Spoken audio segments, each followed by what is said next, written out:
This is the station with the latest state-of-the-art broadcast equipment mula sa mga tao at kumpanyang nagsimula ng FM broadcasting sa Pilipinas.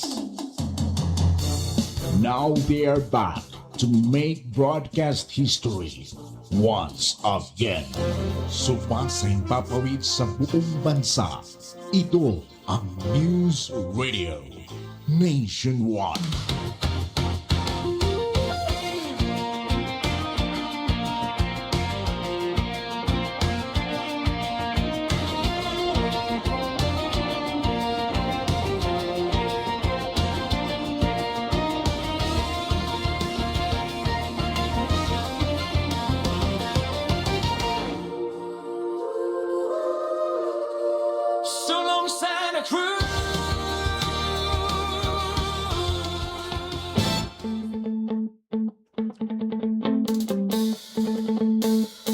Balik tamay gala, adres sa atong panagumanuban, serbisyo publiko sa 96.7 Muse Radio Davao del Sur. Again, ang atong programa ha, alauna hantod alas 12, inyo madunggan Lunes, adlaw, hantod adlaw Sabado. Ug sama sa ingon ganiha mga igala, makauban nato ang isa sa mga opisyal sa atuang Office of Civil Defense, ang mismong Regional Director sa OCD 11. Atong kumustahon ang sitwasyon sa atuang rehiyon para mag left and right, up and down ang mga calamities nga nasinati sa atong rehiyon, unsa may update, unsay mga latest development. Makauban nato karon sa atong programa ang Regional Director sa Office of Civil Defense Region 11, Director Ednar Dayanghirang. Sir Ednar, maayong hapon. Well, of course, atong halangdon o maabtikon na Mayor Tata Sala o tanang opisyales sa lungsod sa Santa Cruz. May hapon. Sir Ednar, unahon sa nako pangumusta sa mga taga-OCD. Kay kamo ang kasagaran sig pangumusta sa kahimtang sa mga naapektahan sa kalamidad. But dapat po nato naon nga kamo, stress pod mo, apil pod mo sa mga problemado basta na yung mga calamities. Kumusta ang atuang Office of Civil Defense, apil ang mga personahe nato, sir? Yeah, tinuod ka na ang sa tanang opisina sa gobyerno, walay labot sa military, ang Office of Civil Defense DI, mo ni ang trabaho nga 365 days a year. Wala ni off ni kay disaster man, so bisag pag uli na nimo sa balay, naka-open gyapon nimo cellphone kay mataod-taod na yung mga advisory, mga baha, mga kusog hangin, mga balod, unya earthquake, so kinanglan man nimo na atimanon. So gani naka-request ta sa central office na maybe we need some form of mental o psychosocial stress debriefing sa mga empleyado. Kaya wala ta kabalo. Gidala-dala lang day ini namo unya dako na day kayo ang stress sa among sulod sa among lawas. But nevertheless, okay man tanan. Andam og ready magserbisyo gyapon sa katawan sa tibok Davao Region. Sir, usahay ang makita nila pag naaman ang mga OCD, no, DSWD o guban mga ahensya. Pero speaking of OCD, unsa may first mandate sa Office of Civil Defense para masayra ng mga tao, sir?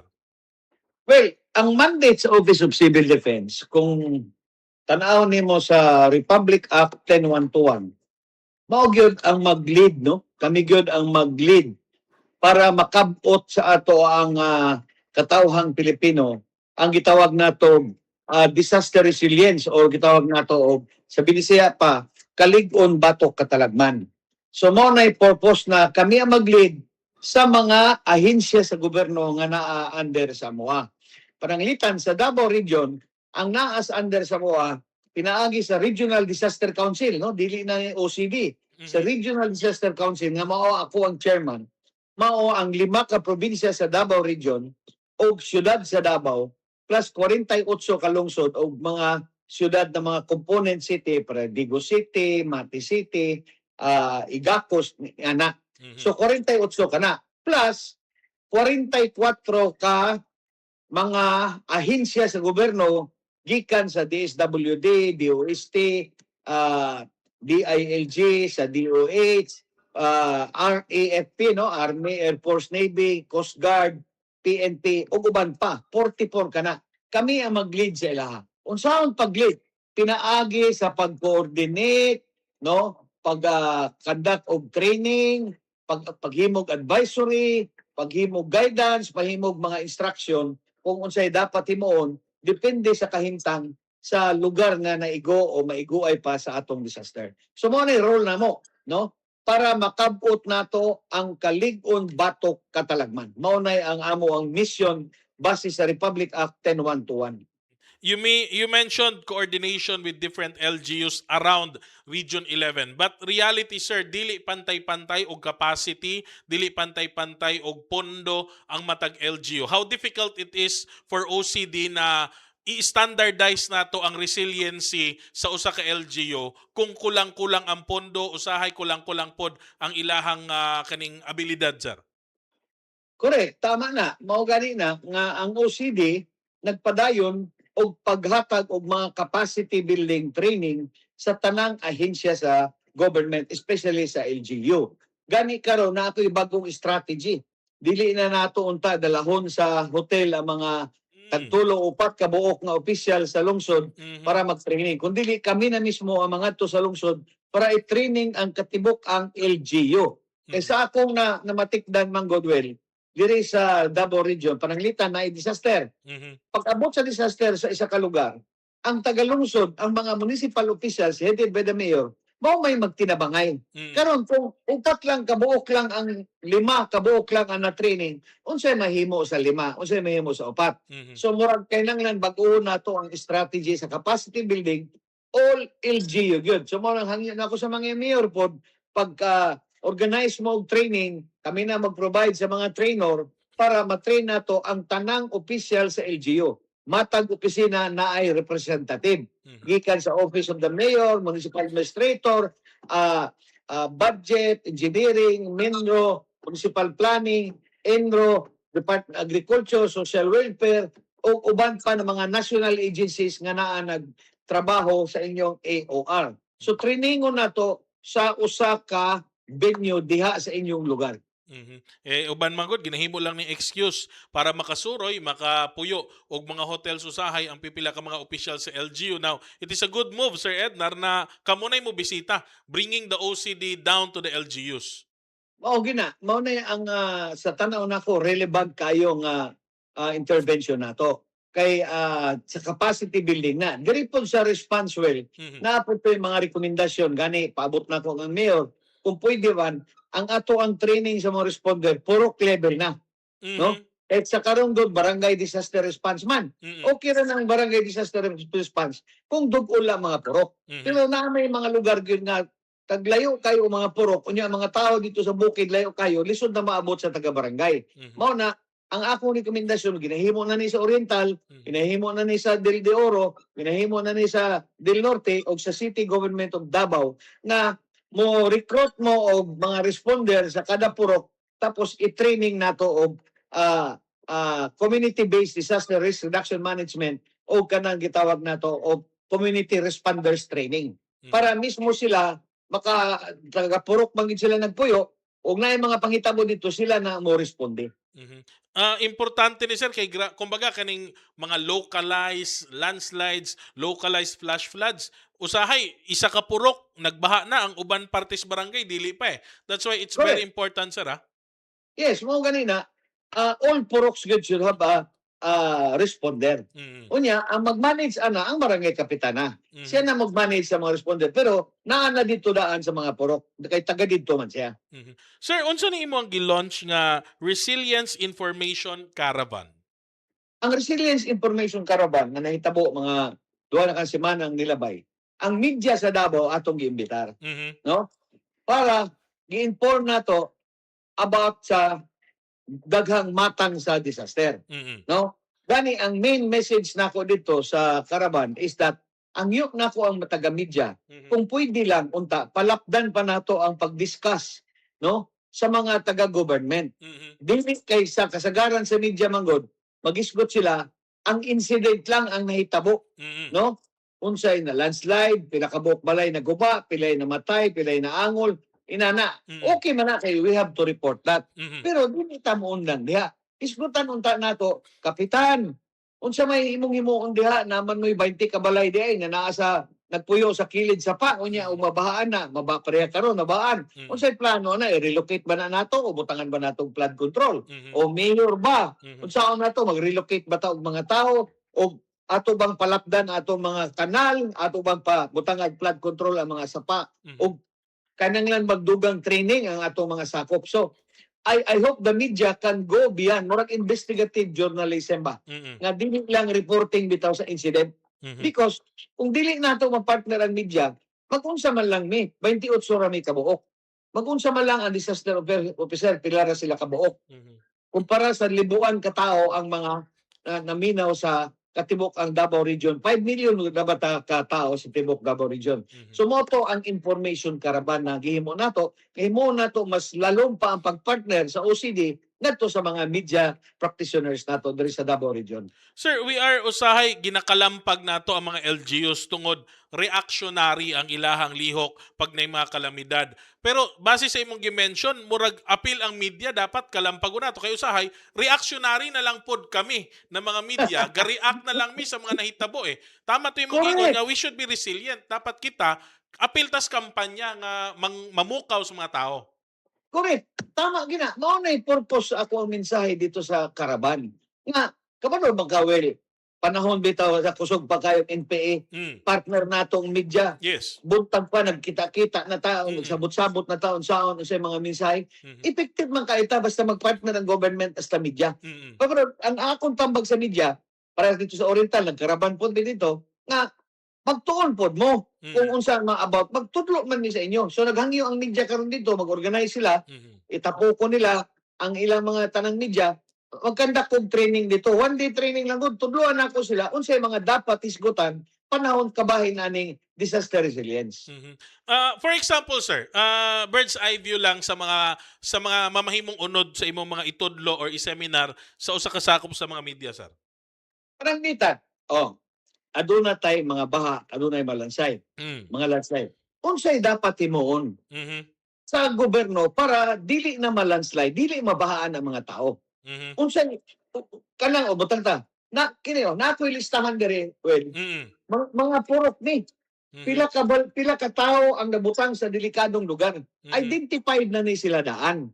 So kinahanglan may iskutan na media o sa LGU o sa national agencies, kung national agency mas pangilitan drainage system engineer ang inyong drainage tanawa nagbaha man unsay himuon ninyo unsay plano ninyo para ang tubig maayo gid ang pagdagan sa tubig dili madto sa mga balay sa mga tao. So meaning dili lang problema ang istoryahan kung dili pati ang solutions to the problem. Yeah. So importante na again atong panawagan sa mga media diri sa Davao del Sur, siguro pwede pod namo ma-invite ang OCD, sir, no, para maggrupo mag-unite ang media sa Davao del Sur. Kaya isa pod ba yata sa mga apektado ani mga kalamidad? Ay daghan kaya mo affectations niya pag abot sa panahon, drought, flooding, landslide, paglinog, di ba? Kabalo naman kas 2019 na linog. Gani ka na, gusto na ako pukpukon, partner na ako media. Ngano? Naapay mga guba nga mga balay sa 2019, hantod karon wala pa ma-repair. So pukaron nato ang ahensya nga in charge sa anak. Ahensya, kung kami lang mo pukaw, kapila pa sige mi pamukaw. Pero kung media na gani mo tingog, mutudlo man ko ninyo unsay dapat inyong isulti para mapukaw ang mga agency. Malungig po tayo ng mga katawhan nga hantod karon 2019 pa. Wala pa makumpleto pag-repair ng mga damaged infrastructure nila. Halos-halos na himo naman pero naapagyapo yung mga nabilin. Okay. Sir, diri sa ako sa update nato sa mga nahitabo nga mga calamities, particularmente diri sa Davao Occidental. Unsa nay latest update diha karon, sir? Okay, ang Davao Occidental, tulog yun ka kalamidad ang ilang nadawat, no? Una, ang 7.8 earthquake na nagtabo sa region, province Sarangani, na apektado ang Jose Abad Santos, Davao Occidental for that matter, kay tungod katapad naman sila. So kabalo naman ka ang mga pantalan sa Balot Island, pila ka barangay na nga guba, mga purok, karsada, daghan, no? Tapos naapay na hitabo nga artificial damming kay ang tibok bukid nahulog man sa sapa. So napunggan ang sapa, naglalom ang sapa. Sa 7 ka artificial damming, ang usa ang pinakadako na sulbad na drain na. So karon ang province of Davao Occidental mo form sila og task force para sa artificial damming para sulbaron po itong unong panabilin nga tuwa sa mga lagyo kayong bukid. Ikaduhang nahitabo sa ilaha, after the earthquake, of course, nahitabo ang enhancement sa habagat na nagpakusob tungod si Bagyo Inday, nagpakusob, nabahaan na po sila, na plus flood na po sila. Ikatulo, na earthquake na po og ikaduha. So, amo na landslide ang nahitabo o karon nagpadayon ang pagtabang sa ilaha gikan sa mga sa gobyerno nato o sa mga foreign governments naghatag pod, mga private sector naghatag pod, o ang pinakadakong problem nila dito kato mga balay nga nangaguba. So mo to'y long term nato. Nahimo na nato ang nag-workshop na tayo para paghimo sa plano unsa ang pag-rehabilitate i-rehabilitate sa tibok probinsya, labi na itong affected. So kana i-approve na karon sa third quarter karong August para pag ma-approve na i-submit na sa national para pangayuan na nagpundo ang pang-rehabilitate nato.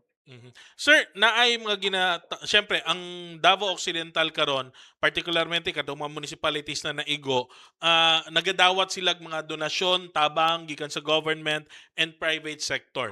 Importante mapasabot nato sir kay usahay na ra tawag nga donor fatigue, murabag kapila naman tani tabang, pero again dapat masabtan nato nga sunod-sunod ang calamity nga ilang naagian. So at least they need help gihapon. Yes, ako I think mudagan gyud ang mga duha ka tuig gyud. Ang kinahanglan tabangonon gyud ang Jose Abad Santos hasta ang lungsod sa Sarangani. Kay dili lalim ang naitabo, mga bukid na nangaguba, mga bukid, ang tibok purok dili kay pila lang kabalay. Ang tibok purok na nahagsak dili na mabalikan, asa man nato na ibutang. So gani karon gikan ko nagmeeting sa Department of Housing nato kay naay mga moabotay ng mga materyales sa construction pa sa balay, ikarga na po natong barko padulong sa Sarangani para makarepair na sila og mga balay. So sa mga tabang, di lang tamapulan kay kananglanon gyud sa katawan sa Jose Abad Santos ang dugang pa ng mga hinabang. Sir, base sa imong giingon, grabe ilang naagian. Unsa ni sir, nature gyud ni o naay usahay lapse pod on the part of the government? Kanang nahitabo diha, mao gyud na siya nature in terms of earthquake, in terms of bagat, in terms of another earthquake. Pero naay mga issues diha nga kinahanglan nato nga atubangon sa karon pa para di na mahitabo. Pananglitan, kanang mga balay nga kilid sa sapa, kinahanglan plano na nato na ibalhin. Mga naa nagpuyo sa mga bakilid nga lugar, makita man gud na. Kabalo man ang barangay captain ana, ang purok leader, pila ka balay na. So i-recommenda na ito na relocation o mangayo sa national government o dugang na tabang para matagaan sila og kabalhinan ng mga balay para di na sila mabutang sa delikado. Kabalo ko, lisod na. Kabalo ko nga it takes money and time but kinahanglan ato ginang atubangon bisan sa hinay-hinay nga pamaagi makahatag kitag kasulbaran. Sir, will you be stricter now sa mga recommendations ninyo na pagmoingon no build zone gyud dapat ni dili gyud ni pwede puy-an? Actually, tinuod na kanang stricter. Actually, kung naagay mo file og kaso, diha na lang siya ma-stricter. Kay kami igo ra gyud mi magrekomenda, maghimog notice, advisory sa ilaha. Para wala man ni authority sa LGU nga direkta nga pwede namo i-reprimand o pwede namo. But siyempre, kung pananglitan katong case ni Baterbunya, katong basketball player, di ba kasuhan man ang tag-iya sa resort? Kaya nga no, wala man sila disaster responder. O, katong nahitabo sa Yusef nga nasunog tong performer nga babae. Supreme Court decision, nidaog sila. 6 million ang gipataw. Sa ato pa, kung naay magpakabana nga mo file yun og kaso, siguro diha na. Pero in terms of administrative support lang, kutong kita pag mentoring, pag-rekomenda sa ilaha kay wala man tay direct authority over them. In fact, mas naapay direct authority ang DILG. Now, diri po ko sa may Marilog area, sir, napoy nahitabo nga landslide. Unsay information naa dito, sir? Okay, ang Marilog, sa Marahan dapit, naay ridge diya nga ana, ang karsada sa babaw. Mao to'y nahagsa. Okay? May na lang kay dito siya dapit sa lugar nga dool ang padulong sa munisipyo na part of Region 12 nga moagi ka dito mga 12 kilometers mulusot ka diretso gyapon ka sa Bukidnon. So nanay alternate route, Mhm. no? So wala pag lisod daw na siya ayuhon kay nanglan pag ginaog dako nga pag-study kay Ridge pa. Kinangana bitaw Mhm. pangpang unya na pangpang sa wala, pangpang sa tuo. Yes. So dili itong kung pangpang lang sa tuo mo cutting lang ka sa wala pwede na. Mhm. Pero di na cutting kay Ridge na pod. Mhm. So studyhan pa daw na sa DPWH. Mhm. Unya wala pa gani agi ang duha kadlaw naglumpag na pod ang karsada sa City of Mati sa Kulilisi sa barangay Tagabakid. Mhm. So may nga lang pod kay naapoy alternate route o sige nag-debris clearing ang atong DPWH o Provincial Engineering para maagihan tong dili mo man siya natumpag na hulugan lang ang mga bato. So debris clearing lang to. Mhm. So again, importante gyud sir ingani nga mga panahon. Sa bagay wala ginapili nga panahon no, ang mga calamities, linog, ulan-ulan all year round na gyud ni. So importante gyud nga aware ta pirmi, kabalo ta unsay mga himuon nato, asa ta managan in kaso nga kinahanglag evacuation no. Sakto gyud. Per balay gyud kay nanglan magsabot-sabot na tadaan unsay atong himuon. Kay kano sa mata magsabot ko naglinog na, di ba? So ang akong advice gyud kada balay magsabot na. Kung maglinog unsay atong himuon, dili pwede maparehas sa nakitan sa TV nga gibiyaan ang lola. Ang tiguang in town na PWD gibiyaan sa balay nanagan ang mga kauban sa balay. So kinahanglan na pagsabot kisay magdala ka lola, kang lolo sa bata kisay magdala sa pagkao unsa pa ba mga gubag unsa pa ba. So kinahanglan ang pagpangandam nato matag balay mangandam gyud. Sir, budget season na pod sa mga local government units including the national government. Pero dirita, locally, mining mapasabot nato sa mga LGUs that it is very wise nga gahinan gyud natong dakong pondo ang mga LDRRMO, LDRRMC offices nato. Tama, sir?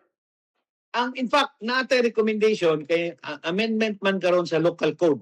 Nagrekomenda ko ang opisina sa disaster office mahimo ng mandatory office under the local code. Para wala na gyud sipyat, makreate yun ang mga regular positions sa matag opisina. So ikaduha, magmando punta sa atong mga officials nga ang atong 5% disaster fund, ang 70% ana kay nanglan hotdon gyud na saman gihimo ni Mayor Tata Sala nga katong nag-ana ko diya nagrekomenda ko siya after pila ka bulan gi-monitor nako 85-86% na ang utilization. Naamang gyud mga LGU well nga sos dagko kay kwarta pero ang kwarta naa lang sa bangko wala gigamit may tag wala baha wala na ibaha perti ra ba gyud baha kada ulan gamay ni baha na ang mga karsada. Sayang ang kwarta kung di mo gamiton walay kulang ang serbisyo. Sir, you've visited Santa Cruz, nakita nimo ang LDRRMC, ang kung ginaon sa mga equipments dire. Your reaction, sir? Well, ang Santa Cruz, hanay kayo. Muna akong obserbasyon diya. Hanay ang LGU, hanay ang coordination sa barangay, hanay ang coordination sa national agencies. So, ang management, murag, okay na, no? Ang atuan na lang diha nga, kag naapay mga lugar nga nasa delikado, o sa tanaw ninyo, na may listahan ang disaster officer, ana. Mga purok na nasa delikado, kung kaya i-relocate na ginato para ilayo sila sa disgrasya. Okay. Lastly, sir, mensahe na lang nimo sa ato mga sukintig paminaw, karong panahon nga ingani anytime, gaulan-ulan, galinog anytime, unsay ipahinumdom nimo, sir? Well, klaro kayo ang sulti sa pag-asa. Basig karong Miyerkules, adunay ulan nga mahitabo. So magpangandam na kita kung bahaon atong lugar kay nanglan magsabot na kita unsa ang paglikay. But unsa pa man ang atong lihok maingon nga lihok tao ang Ginoo na mantigo kung maghatag sa atoa. So di nato kalimtan ang pag-ampo sa Ginoo kanunay. Okay, daghang kay salamat Sir Ednar Dayang Hirang, ang Regional Director sa Office of Civil Defense Region 11. Salamat kayo sa imong panahon, Sir Ednar. And again mo ito iyahang pahinumdom, panawagan sa mga tao, dili lang sa Santa Cruz, dili lang sa Davao del Sur, but sa tibuok Davao Region. Kaya wala na pili ang panahon Hindi na ingon nga ting ulan, ting init, wala na. Nay ting ulan nga ting init, nay ting init nga ting ulan, no? Mangandam gyud na perme mga gala, okay? Standby mo, magbalik ta pag mas pipila ka mga pahinumdom.